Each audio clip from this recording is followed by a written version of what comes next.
في المجتمع الحجازي، عامل المعمول يعد فعالية اجتماعية بحد ذاته، خاصة في الأعياد والمناسبات، وتشمل هذه الفعاليات التجمع العائلي. النساء غالباً يجتمعن قبل العيد بعدة أيام لتحضير كميات كبيرة من المعمول.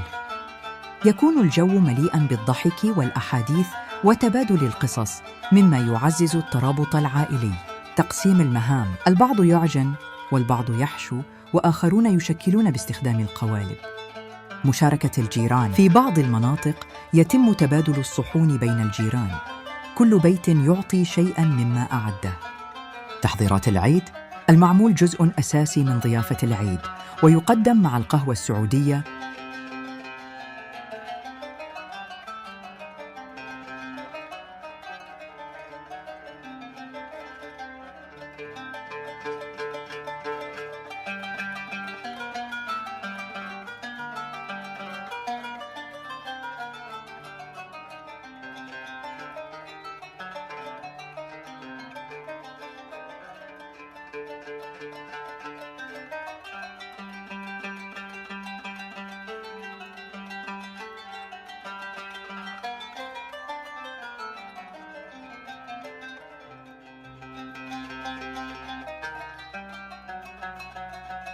كل عام والجميع بخير وعافية، سائلين المولى أن يديم المحبة ويديم العادات الحلوة